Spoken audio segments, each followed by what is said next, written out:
Man ļoti žēl, ka tas tā notiek. Man ļoti žēl, ka ir lietas, kas ir ārpus tavas kontroles.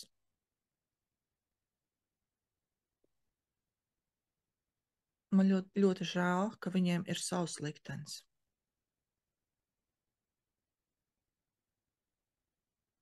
Man ļoti žēl, ka jūsu likteņi saskārās, un tu biji tā, kas paliek.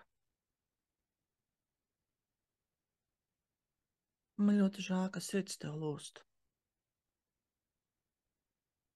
Man ļoti žēl, ka sirds tev salūza. Man ļoti žēl, ka katra šķiršanās ir sāpīga.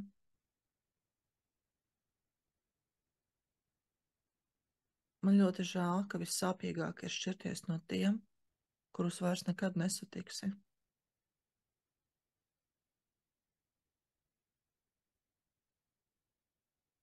Man ļoti žēl, ka ir sāpīgi šķirties no saviem tuviniekiem.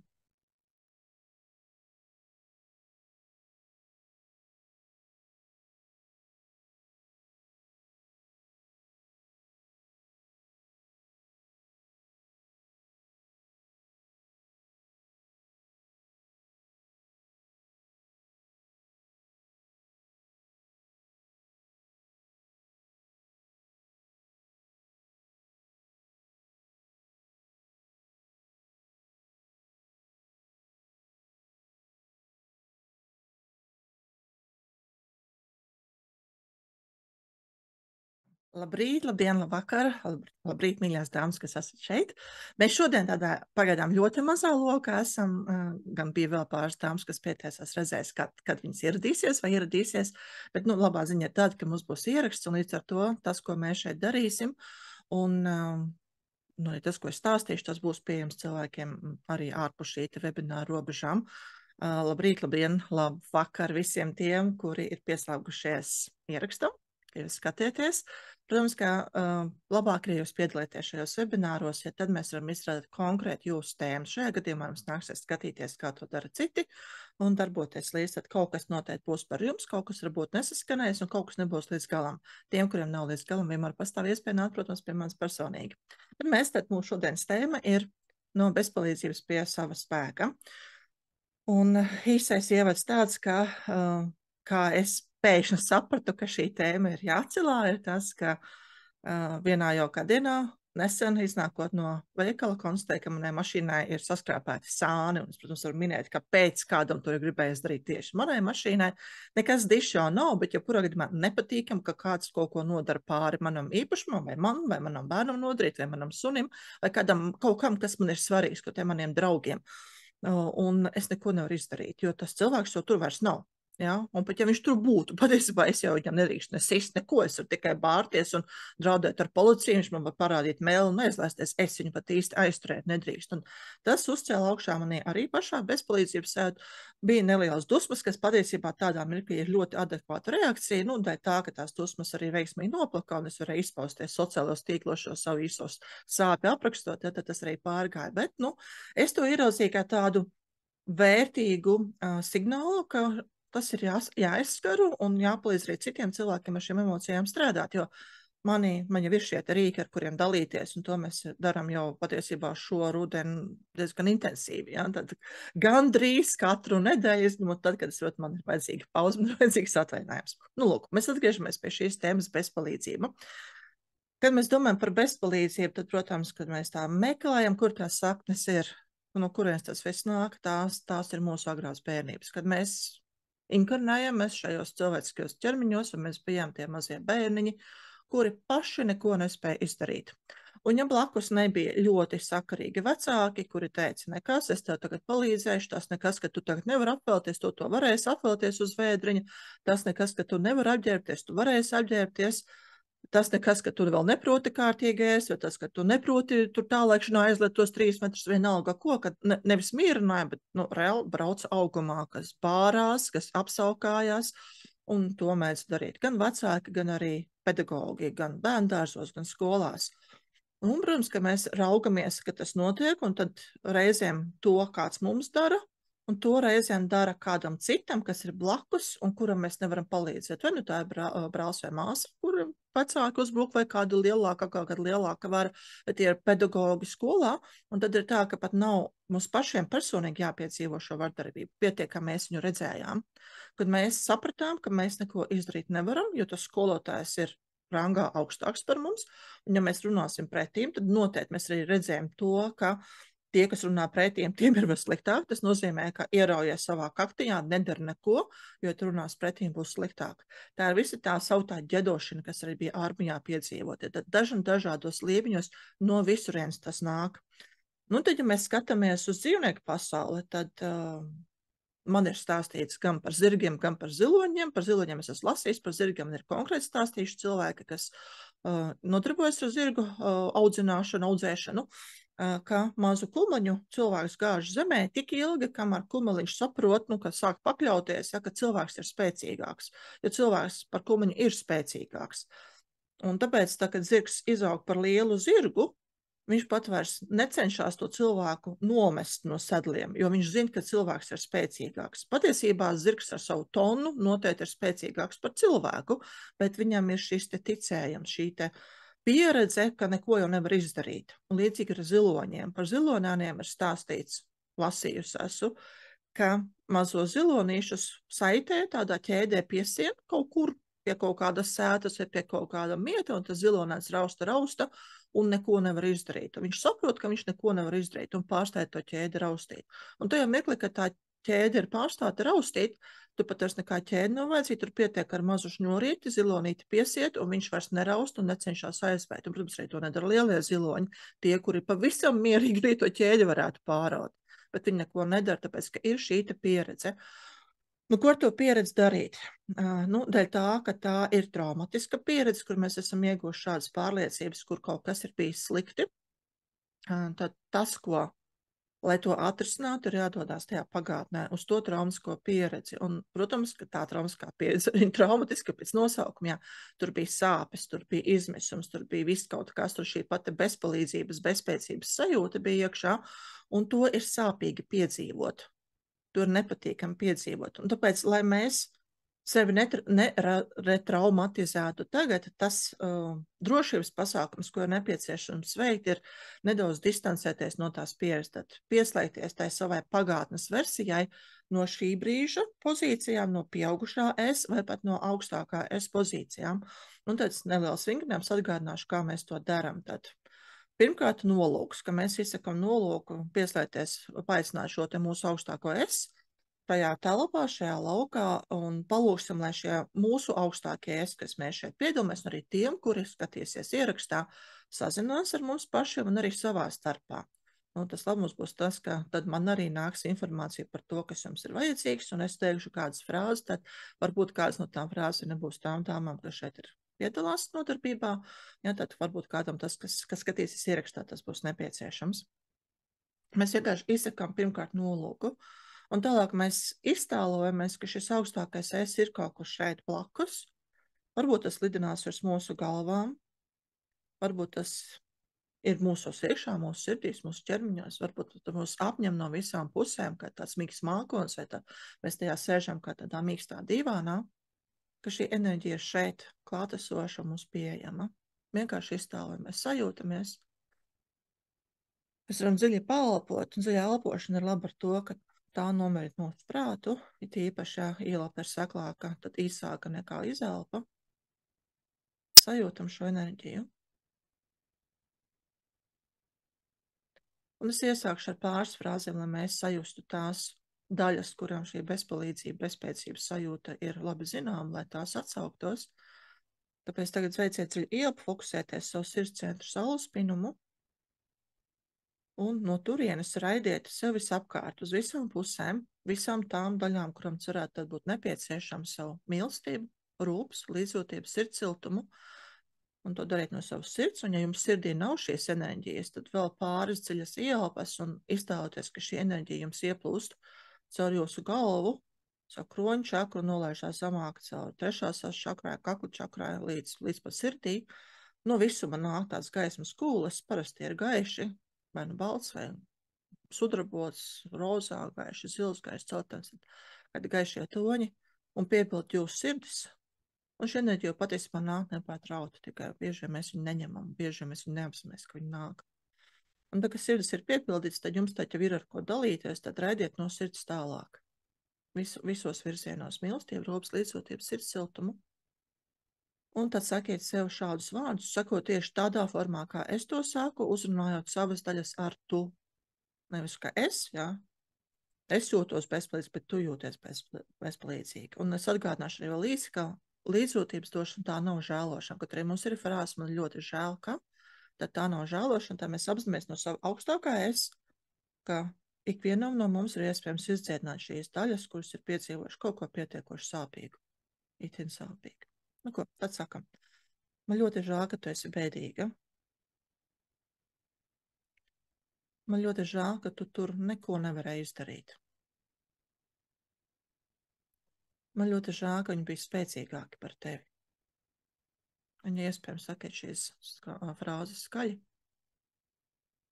Man ļoti žēl, ka viņi bija nekaunīgāki par tevi. Man ļoti žēl, ka viņi bija tik nejūtīgi. Man ļoti žēl, ka viņi pat neievēroja, kādas sāpes viņi tev nodarīja.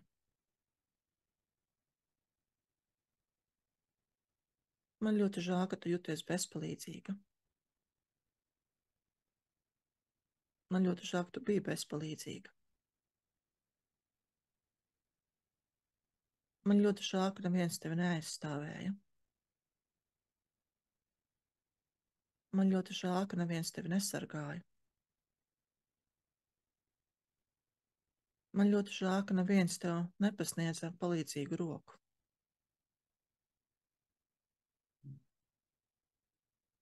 Man ļoti žēl, ka neviens tevi nemierināja. Man ļoti žēl, ka tev ar visu bija jātiek galā vienai pašai.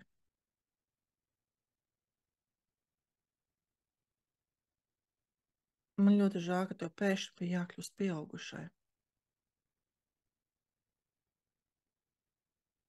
Man ļoti žēl, ka tu nedrīkstēji būt tāda, kāda tu biji patiesībā.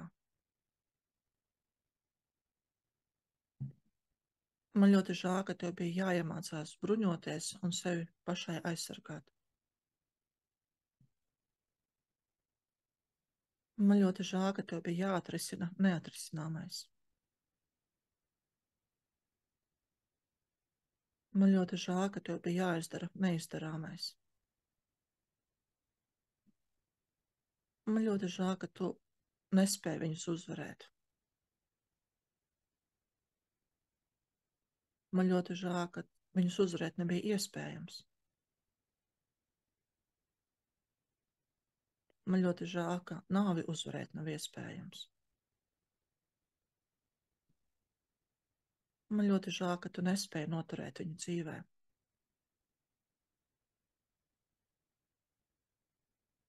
Man ļoti žēl, ka viņi mira, un tu tur neko nevarēji izdarīt. Man ļoti žēl, ka tev sāp.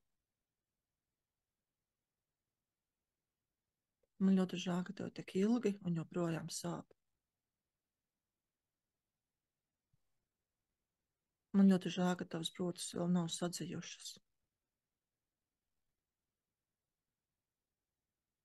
Man ļoti žēl, ka tu nezini, vai tādas brūces vispār ir iespējams sadziedēt.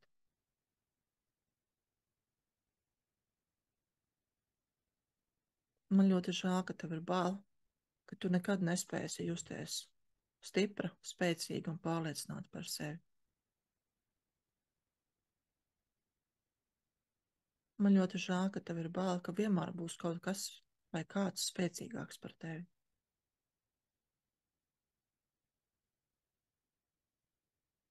Man ļoti žēl, ka vienmēr kāds ir spēcīgāks par tevi.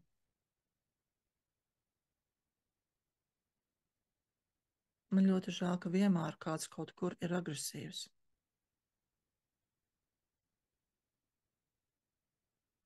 Man ļoti žēl, ka vienmēr kaut kur kaut kāds ir nežēlīgs. Man ļoti žēl, ka vienmēr kāds dara pāri kādam citam.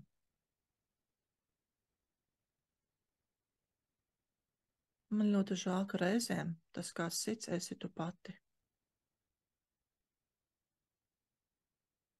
Man ļoti žēl, ka tev sāp. Man ļoti žēl, ka tu esi bēdīga. Man ļoti žēl, ka tu esi nogurusi no šīs cīņas. Man ļoti žēl, ka tu esi bezspēcīga, bezpalīdzīga. Man ļoti žēl, ka tev nav laba risinājuma.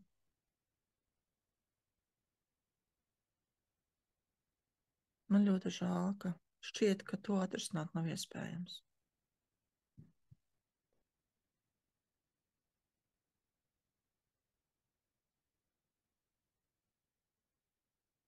Un tāds ir ieklausieties sevī un sajūtiet tās savas daļas, kurām šīs frāzes bija patiesība. Un, ja iespējams, ieraugiet tās, cik jūs bijāt vecas tajā laikā, kad tā bija patiesība. Kurai pat galvenā daļa no jums, kur visvairāk reaģēja.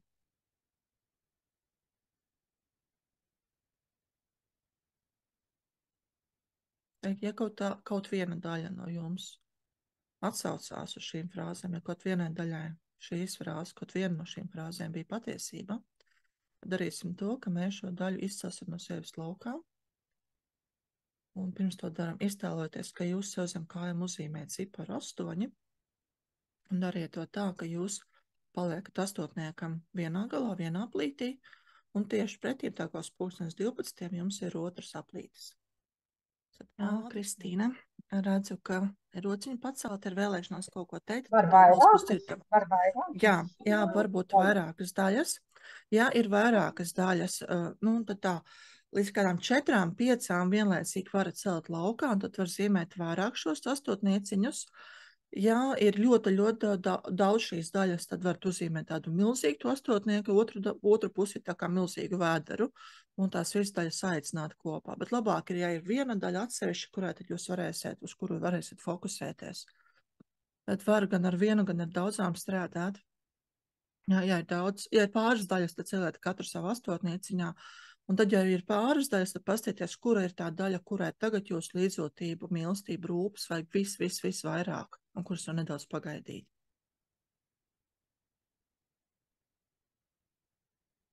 Un tad nākošais uzdevums - pavārot šīs daļas vai šo daļu, kur jūs izcēlāt no sevis laukā, kā šīm daļām tagad iet, vai kā šai daļai tagad iet.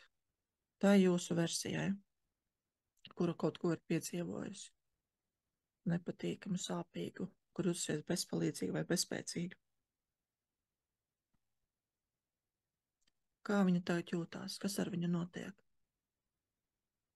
Un tas, kas ir svarīgi, ir gan šī brīža sajūtas, kas šai daļai ir joprojām, tajā situācijā, kurā viņam bija, gan arī pati situācija, pats stāsts par situāciju, jo tad, ja mēs pēc tam uzrunājam šīs daļas un tieši stāstam par to, kas tur notika, piemēram, man ļoti žēl, ka tētis tev darīja pāri, vai man ļoti žēl, ka tava māsa nometa. Tieši konkrēto situāciju, kas ir bijusi jums, tad šīs daļas nedaudz labāk reaģē, nekā mēs to sakam vispārīgi. Vispārīgi arī var teikt, un teikt tādā formā, kā viņi nomira, vai viņi tev darīja pāri, vai viņi darīja pāri citiem. Ja to, kas ir bijis, tad tas, ko es arī sākumā, es tev šīs frāzes, tad var gan vienā, gan otrā veidā, un skatīties, kas pēc tam notiks. Tad padalieties komentāros, ja iespējams, jūs man esat laikam šeit abas no telefoniem, rakstīt ir grūti, bet vienalga, varbūt, ka jums izdodās uzrakstīt, tad kas notiek ar šīm daļām. Nu, jo ir tā, ka ja jūs runāsiet, tad tas būs ierakstā, vienīgais, ka es varu izgriezt laukā to fragmentu, un pēc tam strādāt, ka es neesmu runājušas. Tā mēs arī varam darīt, ja jūs pastāstiet, un es pēc tam izgriezīšu tos jūsu balsis ārā. Tomēr, lai saglabātu nedaudz jūsu drošo zonu. Tātad tiem, kas skatās ierakstā, uzklausīju šos stāstus, kas ir sāpīgais, un tad mēs tās frāzes arī ietērpsim. Tad jums ir jūsu situācija, un jūs ietērpiet savu situāciju, bet mēs tā ķeramies aklā pie darot, tad veicam dziļu ielpu, fokusējamies sirdscentru saulspinumu, un sūtam mīlestību, rūpes, līdzjūtību, sirdssiltumu šīm savām daļām vai daļai, ar kuru mēs strādājam, un sakam šādus vārdus. Man ļoti žēl, ka tas tā notiek. Man ļoti žēl, ka ir lietas, kas ir ārpus tavas kontroles.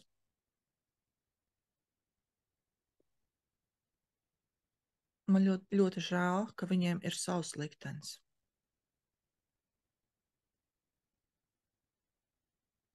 Man ļoti žēl, ka jūsu likteņi saskārās, un tu biji tā, kas paliek. Man ļoti žēl, ka sirds tev lūst. Man ļoti žēl, ka sirds tev salūza. Man ļoti žēl, ka katra šķiršanās ir sāpīga.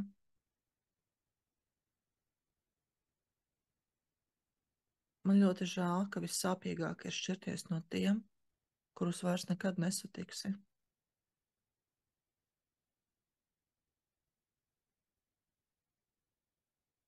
Man ļoti žēl, ka ir sāpīgi šķirties no saviem tuviniekiem.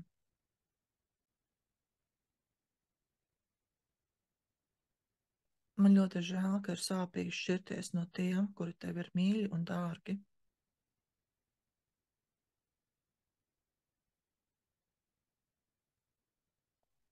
Man ļoti žēl, ka mazs mierinājums ir tas, ka kādreiz tu varbūt viņu atkal satiksi.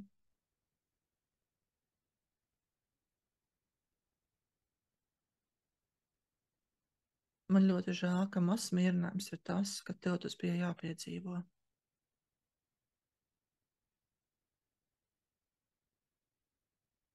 Man ļoti žēl, ka tu neaizgāji pirmā. Man ļoti žēl, ka tev bija jāpaliek.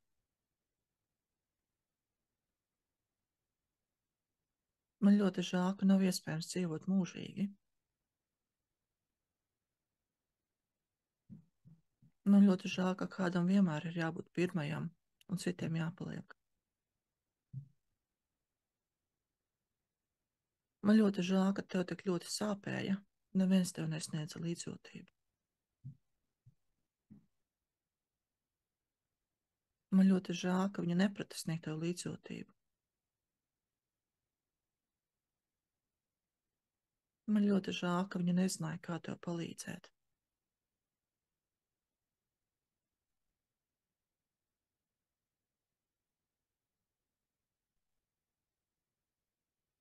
Man ļoti žēl, ka viņa nezināja, kā tevi mierināt.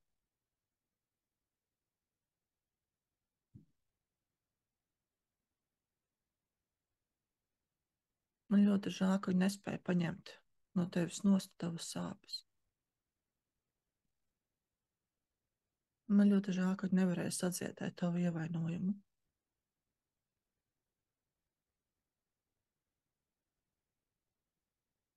Man ļoti žēl, ka, lai šādas brūces sadzītu, ir vajadzīgs laiks.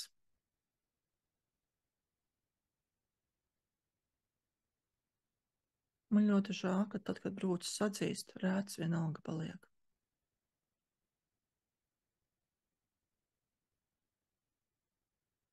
Man ļoti žēl, ka kārtīgi nesadzījušās brūces sāp tik ilgi.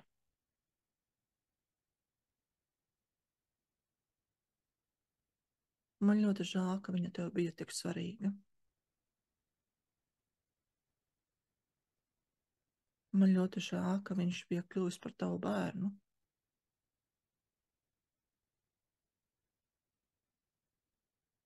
Man ļoti žēl, ka sveši bērni, par kuriem tu rūpējies, kļūst gluži kā tavi bērni.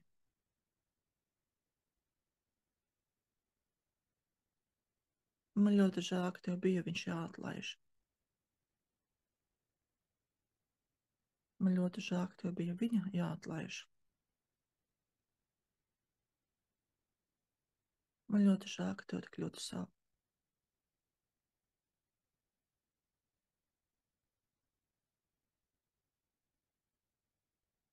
Man ļoti žēl, ka tu nespēji palīdzēt pati sev.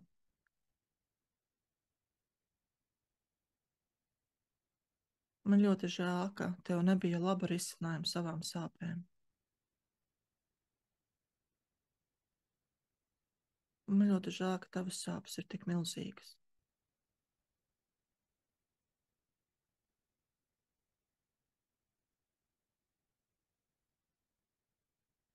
Un paņemsim tādu nepersoniskās apziņas vingrinājumu. Šīs sāpes, šī sāpju enerģija, šī tīrā sāpju enerģija nav personiska.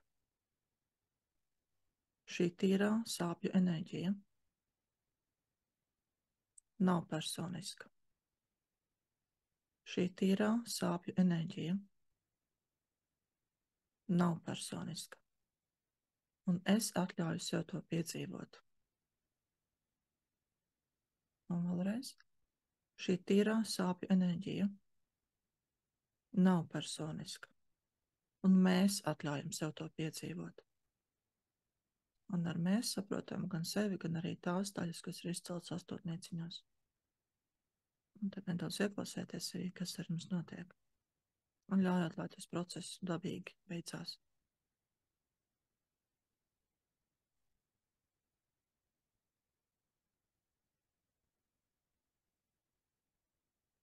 Vienkārši vērojiet sevi, savas sajūtas, ķermeniskās sajūtas, arī tās domas, kas raisās prātā, galvā, tās atmiņas, kas pēkšņi uzpeld.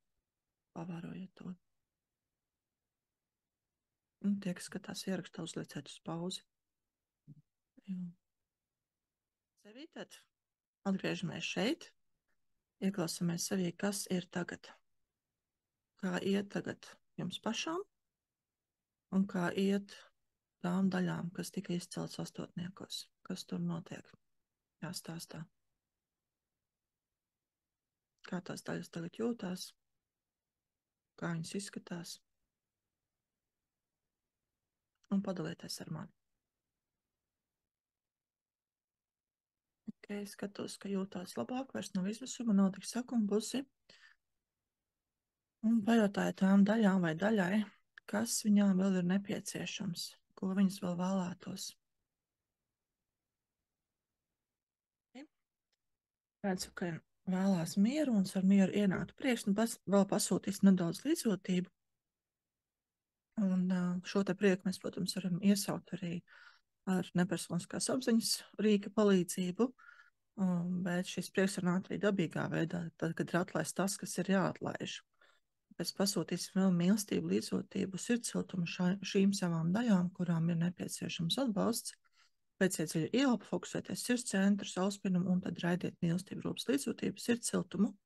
Gan šai daļā, gan arī visai sev, visai savai būtībai uz visām pusēm. Tad 360 grādus, visu riņķīs apkārt un tad vienu tādu spēcīgāku mīlestības staru šai te daļai, kas ir jums pretīm, un sakiet šādus vārdus. Man ļoti žēl, ka tu vēlies mieru, bet tev tā nav. Man ļoti žēl, ka tu vēlies izjust iekšēju prieku, bet tev tā joprojām nav. Man ļoti žēl, ka tas, kas notika, atņēma tev prieku. Man ļoti žēl, ka tas, kas notika, atņēma tev mieru. Man ļoti žēl, ka reālā dzīve bija tik skarba.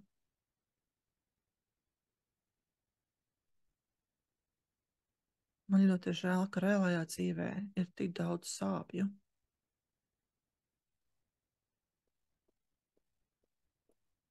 Man ļoti žēl, ka tu nespēji izjust prieku par viņas aiziešanu. Man ļoti žēl, ka tu nespēji pieņemt domu, ka viņa izvēlējās aiziet.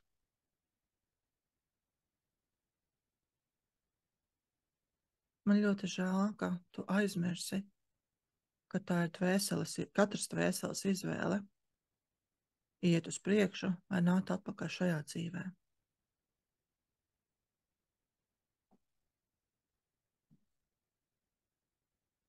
Man ļoti žēl, ka viņa nevēlējās sevi izdziedināt.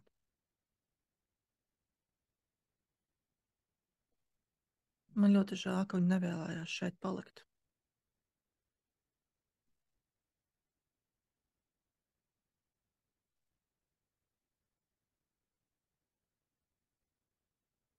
Man ļoti žēl, ka viņai šī spēle bija beigusies.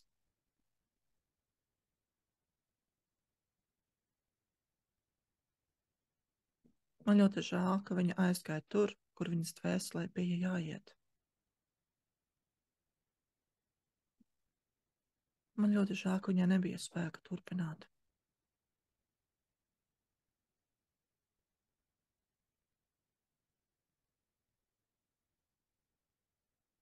Man ļoti žēl, ka viņa aizmirsa, ka, ja viņa vēlētos turpināt, viņai šis spēks tiktu iedots.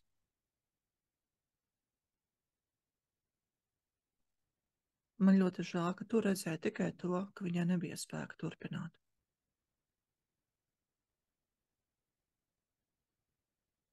Man ļoti žēl, ka tu nebiji klāt viņas izvēlēs.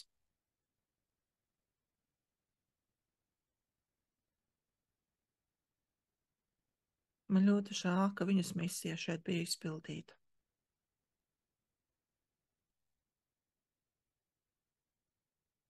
Man ļoti žēl, ka tu nespēji priecāties par viņas aiziešanu.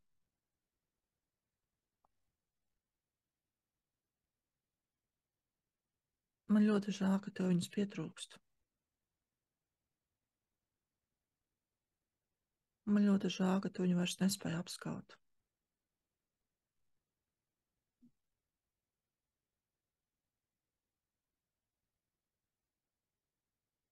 Man ļoti žēl, ka tu vaino sevi tajā, ka neprati iedot viņai iedvesmu vai padomu. Man ļoti žēl, ka tev nebija zināšanu un prasmju. Man ļoti žēl, ka tu sev iestāstīji, ka tev viņai bija šis padoms jāiedod.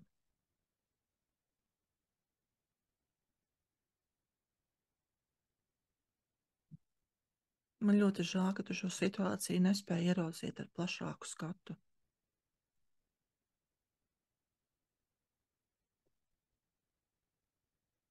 Man ļoti žēl, ka tu nespēji ieraudzīt visu to labo, ko šī situācija tev iedeva.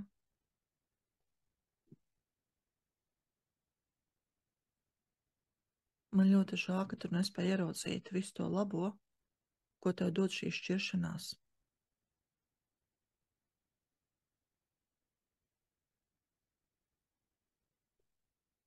Man ļoti žēl, ka vērtīgo mēs atpazīstam tikai tad, kad mums tā vairs nav.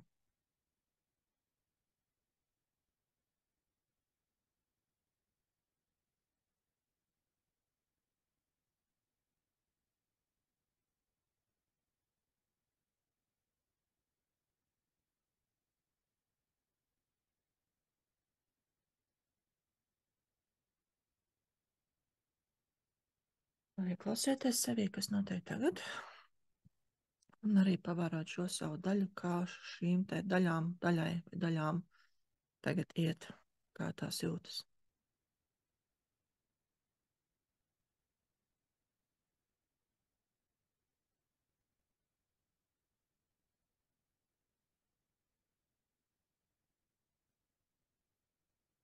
Es varu atpazīt vērtīgo, ko viņi man atstāja, bet par to samaksāju ar savu dzīvi.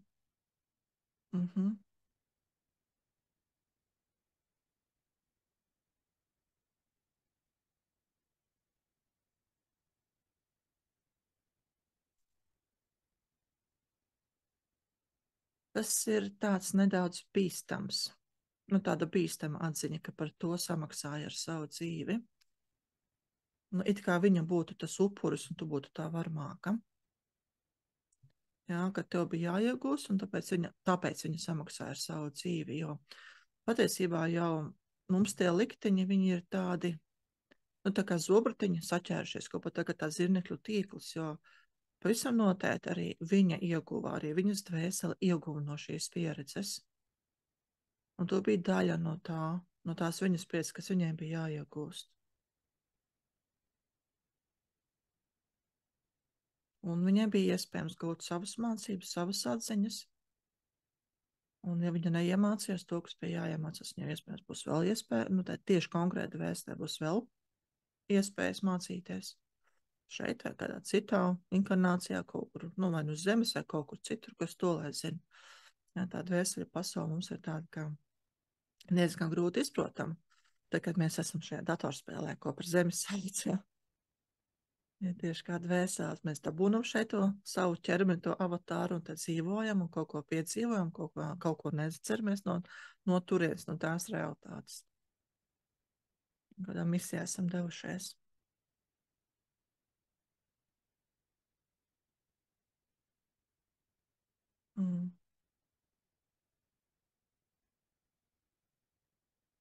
Jā, es esmu palīdzējis saprast, ka neredzēju plašāku skatījumu. Jā, tas nāk tā droši vien mums pamazām. Es kā uns visu laiku. Es domāju, ka mēs jau visi kā uns mēdzam plēst uz atvērtiem vārdiem, nesprast, kā viņi cauri tiek.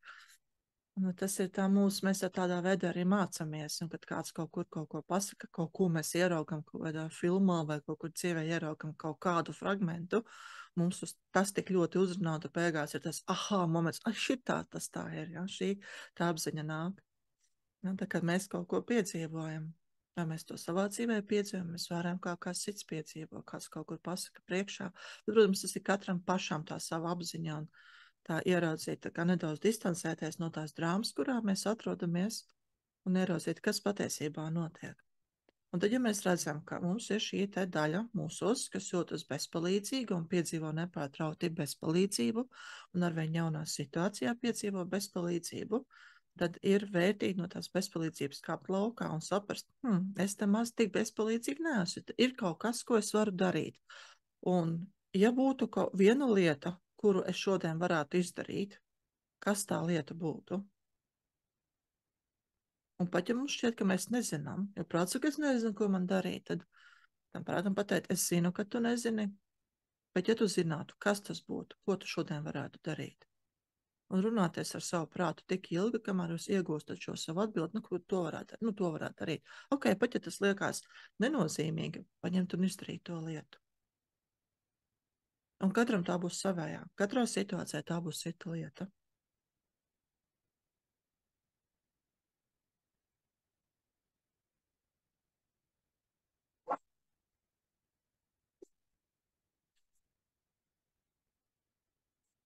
Nu, varbūt es pateicu tos īstos vārdus tieši tajā mirklī, kad tev viņus bija jādzird.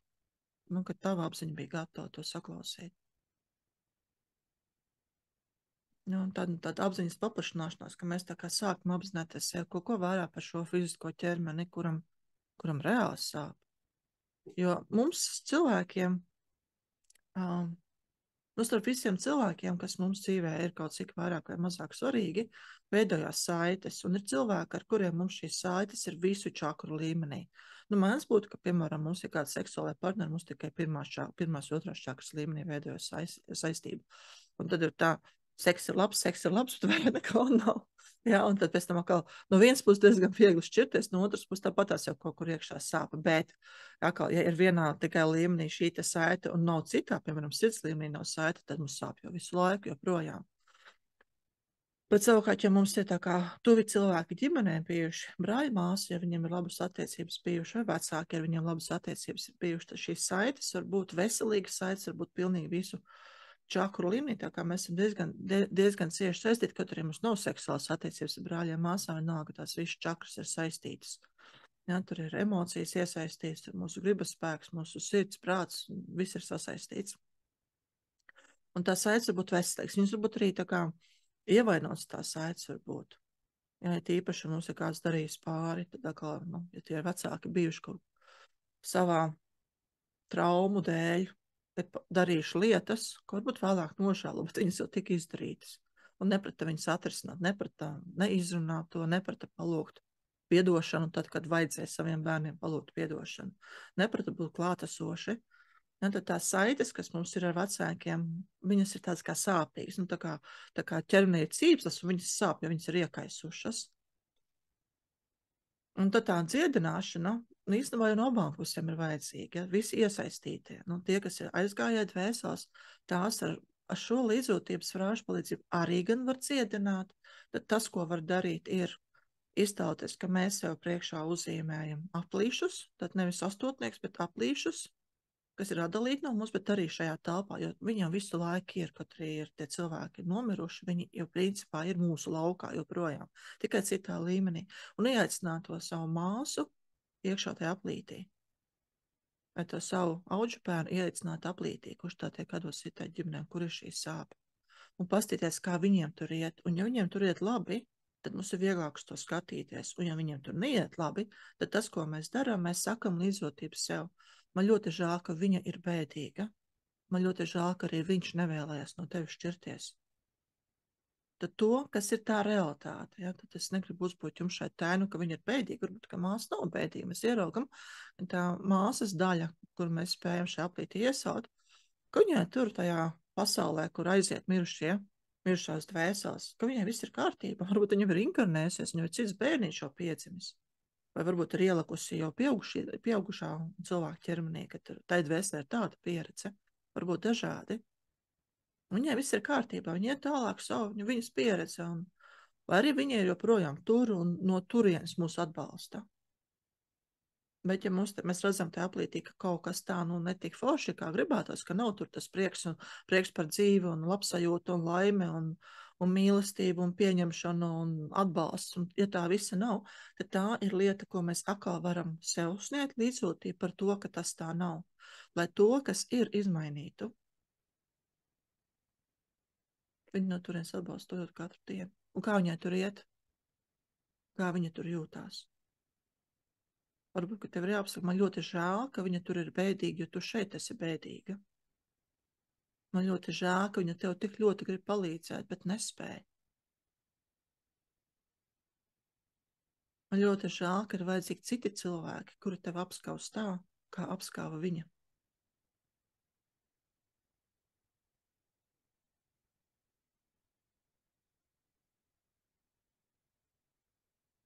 Man ļoti žēl, ka neviens cits nespēja ieņemt viņas lomu.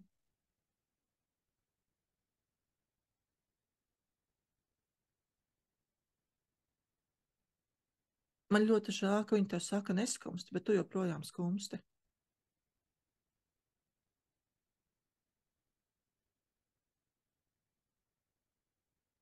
Man ļoti žēl, ka tu nespēj no šīm skumjām atvadīties.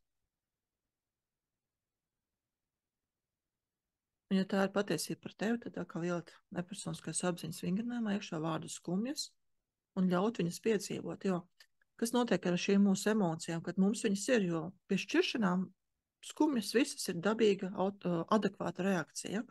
Tā problēma sākas tad, kad mēs pārāk ilgi skumstam. Tā kā emocijām vajadzētu jau no mums iziet laukā, jo apmēram 30 minūšu laikā, pie šķiršanām tā kā ir.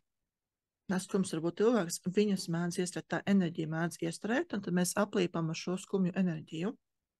Un tad, lai no šīm skumjām mēs varētu tā pilnībā atvadīties, viņas ir jāaizjūt līdz galam. Jo ne par velti, jo senajās tradīcijās bija tā, ka cilvēki, kuriem kāds tuvinieks nomira, valkāja tumšas drēbes, un viņiem bija speciāli rituāli, ko viņi veica, lai šīs skumjas līdz galam izdzīvotu, lai to šķiršanos līdz galam izdzīvotu. Un tas, manuprāt, tas bija pusotrs gads. Līdz galam visu izjust, atvadīties tiešām līdz galam, tad piedzīvot visu to svētkus, ja, kur tā otrs cilvēks vairs nepiedalās. Bet, ja šī enerģija ir iestrēgusi, tad viņi var lest vaļā. Palaižam, pasaucam skumjas nepersoniskā apziņā.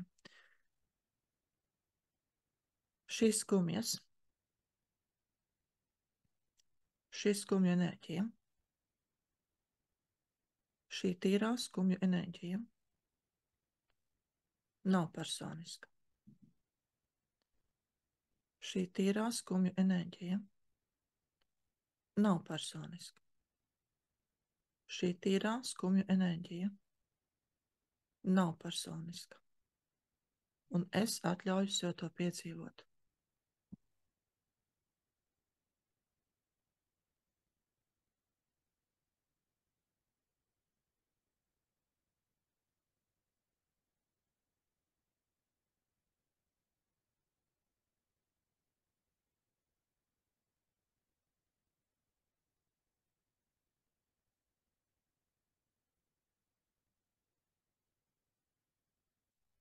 Un tagad man ir jāsaka tā, ka reizēm tam skumam ir jāpaliek, jo grupā to gandrīz neiespējami izdarīt, ja kaut kuru enerģiju jums tāda ir jāatlaiž. Patiesībā, tā, kad mēs esam tajā savā reālajā dzīves situācijā, tad ir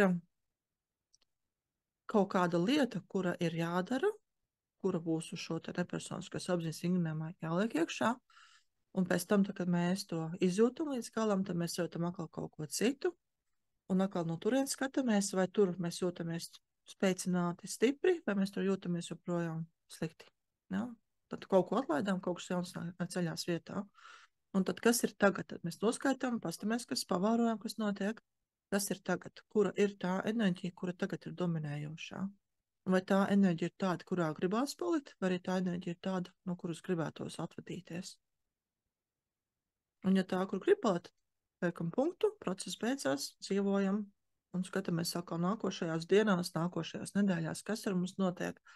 Varbūt šodien kaut kas notiek, atkal mums enerģijas sasvārstās, atkal mums kaut kāda trauma izkāp laukā, atkal ir vajadzīgs pārslēgties citu. Ja, tad kura ir tā trauma, vai mēs viņai tiekam klāt, vai mēs varam dot līdzjūtību tik ilgi, kamēr mēs to daļu izciedam tiešām, ka viņi saprot, ka viss tur ir beidzies. Vai arī tā daļa paliek tāda, nu kā, jā, tad ir labi, bet rītam paskatīšos, viņai, protams, vēl jāsniedz līdzjūtību. Var gadīties, ka tās daļas ir diezgan ilgi jādziedina. Tas nav tā, ka mēs tādu nostamies webināru, tāds čiks un kārtībā jau. Viss ir atlaists, viss ir ideāli. Jā. Esmu laimīga, bagāta, tieba, labu darbu, ieredzēta sabiedrībā. Viss ir atrisinājis. Nu, nē.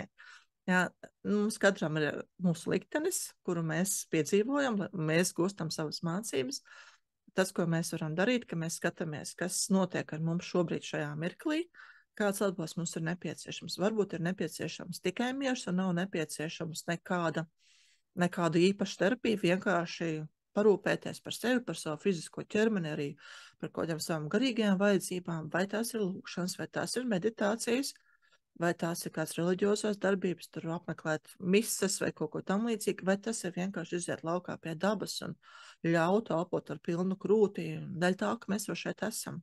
Vai tas ir kaut kādas gastronomiskās izjūtības, vai vienkārši gastronomiskās baudas, ka mēs savam ķermenim iedodam kaut ko ļoti gan veselīgu, gan arī garšīgu.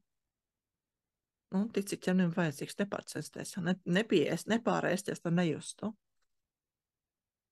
Privāta konsultācija sanāk, jā, nu, tik šaurā lokā tā sanāk. Jā. Tas būtu aktīvāk bijusi un atcerēsies, ka tas paziņojumi jāraksta e-pastīvās, tad, lai cilvēki zina, ka jānāk, tad būtu iespējams plašākā lokā, bet viss notiek tā, kā tam jānotiek. Man patīk ar jums strādāt arī šaurā lokā. Okay. Kas ir tagad? Ieklausieties sevī, kas ir tagad, kā jūtās tās jūsu daļas, un vai neieslēdziet tā kā mikrofons parunāt, lai es varu pēc tam izskriest, ar uzrakstiet man. Jā, tad tie, kas skatās ierakstā, tad padalījās dāmas, kā ir tagad. Skatos, ka mēs tā kā tuvosimies šīs nodarbības noslēgumam, ka nekāda terapija vairāk neturpināsies, nekā darba nē. Tā atziņa, kas man atnāca pēc tā, ko dāmas dalījās, ir, ka pieņemšana nepieciešama. Jo mums kaut kā šīs dienas tēma tieši izvērtās kā šķiršanās no tuviem mīļiem cilvēkiem, vai nu dēļ tā, ka viņi nomirst, vai arī dēļ tā, ka viņi dodās tālāk savā dzīvē, kur mums īsti vietas nav. Nu, tas var gadīties, protams, pie šķiršanās ar, piemēram, laulāto biedru, ka viņš izlem doties kaut kur citur vai pārcelties cita valsts, un mēs izšķiramies dēļ tā, ka ir kaut kāds spēks, kas mūs izšķir. Mēs praktiski nepieskārāmies tām tēmām, kas ir piedzīvota vardarbība vai piedzīvota situācijas, kur kāds ir darījis pāri, kur mēs esam izjutuši bezpalīdzību. Ar šīm situācijām var strādāt tieši tāpat, kā mēs to darījām tagad. Ja, tad varbūt tā, ka jūs to mēģināt paši darīt. Nu, otra iespēja, ka jūs vēršaties pie manas pēc palīdzības, jo visas šīs situācijas ir risināmas, arī visas bezpalīdzības situācijas ir risināmas. Mums nav jājūtās bezpalīdzīgiem, mums nav jādzīvo kā tiem zilonēniem, īstajā saitītē piesietiem, kuri baidās kustēties, jo tur klātesoši bieži vien ir bailes arī. Ja, kas tad būs, ja es rīkošos? Un latviešu vēsturē ir pietiekoši raiba bijusi, un šīs bailes tiešām var būt klātesošas ar visiem VDK, ar visām izvešanām, kas ir mūsu tautas atmiņā iekšā, kurus mēs saņemam ar mātes pienu šo informāciju. Tad kaut kur, ja mēs nekustamies un nerīkojamies, tad tas var būt viens no iemesliem, tad atkal, ko ir nepieciešams risināt. Un tie, kuriem, protams, ja būs tikai pāris cilvēki, kuri risinās un sāks kaut ko rīkoties, tad būs tā, ka tā vara, kura joprojām grib ietvest mūsu bailes, varēs uzvarēt tos pāris cilvēkus, un mūsu nesenā vēsture rāda, ka tā diemžēl notiek. Tie, kuri palaiž muti, atkal atraujās, ja? Tad viņus soda ar naudas sodiem, viņus izķangā televīzijā, presē, rādio, visu kaut kur. Bet, ja tā masa būtu lielāka, tad pirmkārt tiem cilvēkiem būtu, pat ja pret viņiem tā kā tiek vērstas terors, viņiem būtu vieglāk izturēt, ja viņiem ir blakus cilvēki, kas viņus saprot un atbalsta. Tāpēc arī mums, pat ja mēs kāpjam laukā no savas bezpalīdzības zonas, piemēram, mēs esam vardarbīgās attiecībās, varbūt šobrīd. Es arī pat esmu bijis vardarbīgās attiecībās, es zinu to bezpalīdzības sajūtu, kā tas ir, ka tev liekas, ka tu neties no turienes laukā, ka ja tu kustēsies un izdarīsi vienu nepareizu soli, tad būs vēl sliktāk. Tad ir vajadzīgs atbalsta lokus. Atbalsta lokus, kurš ir šeit, mūs pieņem, un kurš prot palīdzēt. Tad līdzjūtības sniegšana ir viena superīga metode, kā palīdzēt. Jo tad, kad mēs sniedzam līdzjūtību, nevis žēlojam, saka, tu mazais namciņš, kā tev neveicās, es nezinu, ko tev darīt. Nē, tā ir žēlošana, to nevajag. Bet tieši to līdzjūtību man ļoti žēl, ka tev ir tā. Man ļoti žēl, ka tu neredzi, kā izkļūt no tās situācijas, kurā tu esi. Man ļoti žēl, ka tu tad nezināji, kā izkļūt no tās situācijas. Man ļoti žēl, ka tu biji tikai mazs bērns, un tu nevarēji izkļūt. Man ļoti žēl, ka tev tiešām nebija kam prasīt palīdzību. Man ļoti žēl, ka visa valsts sistēma bija veidota tā, lai ģimenēs būtu vardarbība. Man ļoti žēl, ka tie dzīvokļi bija tik mazi, un tev nebija, kur paglāpties. Man ļoti žēl, ka tev nebija, kur aizbēgt. Un šīs te frāzes sakot, tā mūsu traumētā daļa, kas tiešām to vardarbību ir piedzīvojis kaut kad agrāk, vai varbūt piedzīvot tagad, spēj saprast, ka no tā situācija ir iespējams izskāpt, ierauga to atkal plašāku lauku un saka, ir kaut kas, ko es varu darīt. Ir lietas, kā es varu nevardarbīgi pretoties, ir lietas, kā es varu, ir tāda metode nevardarbīgā komunikācija. Ja mēs tagad esam šajā te situācijā, kur pret mums kāds slikti izturās, tad nav jau viņiem jāsit pretīm, jo bieži vien viņi tiešām ir uztrenējuši tos savus muskuļus un ir spēcīgāki par mums. Bet no viens variants, ja mēs esam vardarbīgās attiecībās, tad pirmkārt ir dažādas organizācijas, kas palīdz cilvēkiem, kuri piedzīvojuši vardarbību. Un otrkārt var būt tāda metode sauc par nevardarbīgā komunikācija, ka tas, kas notiek, mēs vienkārši to cilvēku konfrontējam ar to, ko notiek, un ir īsā apmācība par to, kā runāt, ir pateikt, pirmais novērams, es redzu, ka tu mani sauc sliktos vārdos. Tad, kad tu to dari tālāk, savu emociju, es esmu dusmīga, nosauc vārdā savu emociju, un tālāk nosauc vārdā savu vajadzību. Jo mana vajadzība tik cienītā netiek apmierināta. Lūdzu, beidz apsaukāties. Elementāri. Ja tad nevis to cilvēku vainot, tu tur tāds un šitāds te, kā tu vispār uzdrošinies, nevis viņu sākt apsaukāt pretīm, bet pateikt to, kas notiek. Tu mani nosauc lietā vārdā, tas mani sadusmo, es jūtos dusmīga, jo mana vajadzība tikt cienītāja, vai tikt mīlētāja, vai noturēt savu stingrās robežas, vienalga, kas tā ir pa vajadzību. Netiek apmierināta, lūdzu pārstāj tā darīt. Ļoti bieži šie cilvēki apstājās. Ja viņi neapstājas, tad, protams, piemēram, to robežu noturē fiziskā līmenī, līdz pat policijai, tiesai iet sevi sargāt. Ja tas ir bijis pagātnē, līdzjūtība, ja tas ir beidzies, ja, kur kāds ir bijis pret mums vardarbības, kur mēs neesam pratuši to savu robežu novilkt, jo viņi neprata, viņi kāpa mūsu robežām pāri un neļauj mums pretoties, un mēs īsti nevarējām arī tās savas veselīgās robežas novot. Bija reāli vajadzīga fiziska distance, bija nepieciešams pārcelties uz tālu pilsētu vai pat uz citu valsti, lai tie cilvēki mums netiek klāt, lai mēs tiešām justos drošībā. Tad to savu spēku atgūt un tad sākt teikt, es tā neesmu ar mieru. Es neesmu ar mieru, ka tu pret man tā izturies. Es esmu pieaudzis cilvēks, es esmu cienījams cilvēks. Tas pats kā visi citi. Ja tu to neizbeigsi, es vienkārši pārtraukšu ar tevi jebkādu kontaktu. Un tad, kad tu esi mans tētis, es ar tevi nerunāšu. Proties, nepratīsies, nerunāšu ar tevi, nobloķēšu tevi, pat nemēģini man zvanīt, pat nemēģini man uzmeklēt. Un tad, kad tu esi mans tētis, vai kad tu esi mana mamma. vienkārši kā konfrontēt viņus ar viņu rīcību, ka šitā ir mana veselīgā robeža, bet bez tādiem apvainojumiem, bez tādiem, kā augumā braukšanas, jo tad veidojas konflikts. Protams, ar konflikts šie rīki ir dažādi, jā, tad mēs varam no visām pusēm risināt, jo gribētos jau, lai ir labas attiecības ar tuviniekiem, reizēm palīdz nepersoniskās apziņas vingrinājums viens no tiem, kur ir tieši konflikta risināšanai. Mums ir citos webinārus, esmu devusi, tā kā var to izmantot. Un, ja pašiem nesanāk, tad vienmēr var zvans draugam, pietieties Dacē, vai tu vari man palīdzēt, gribi individuālo konsultāciju, vai gaidīt, kad būs kāds piemērots webinārs. Kaut kur meklēt to iespēju strādāt. Jo šie rīki palīdz ideāli. Es esmu visus šādus rīkus izmēģinājis. Vēl ir, atkal atgādināšu, izpirkšanas tiesa arī rīks, dvēseli līmenī ir izcināt to, kas ir noticis.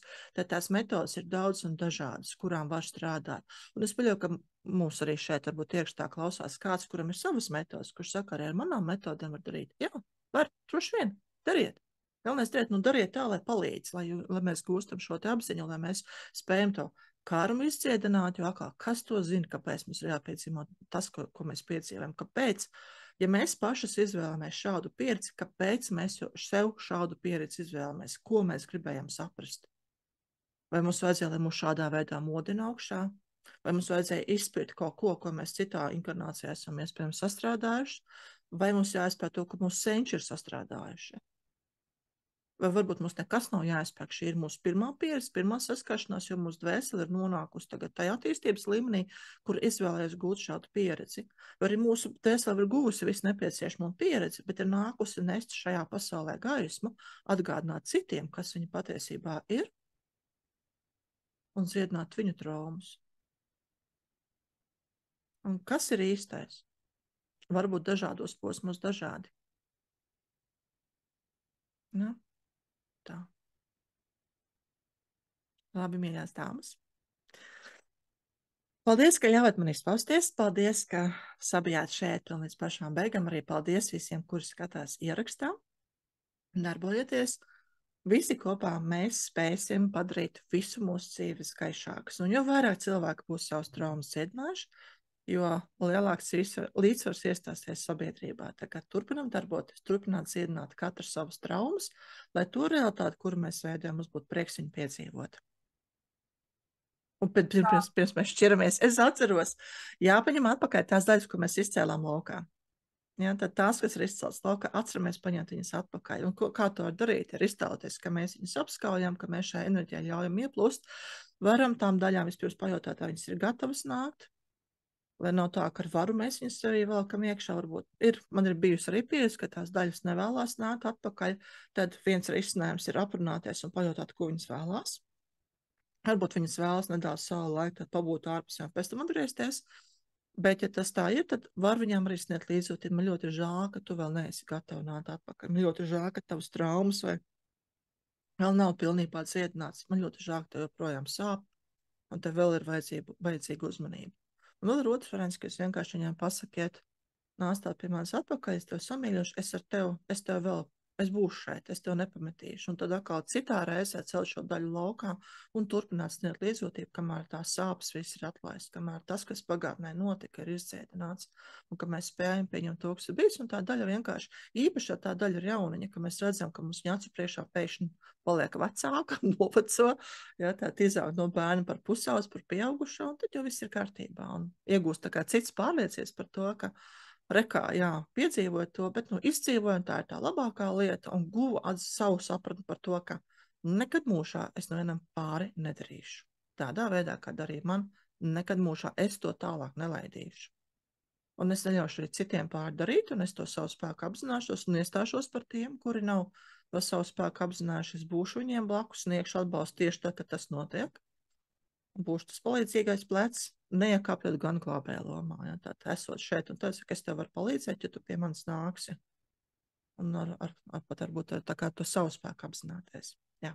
Nu ko, viss, beidzam. Paldies. Paldies, uz tikšanos kādā citā reizē.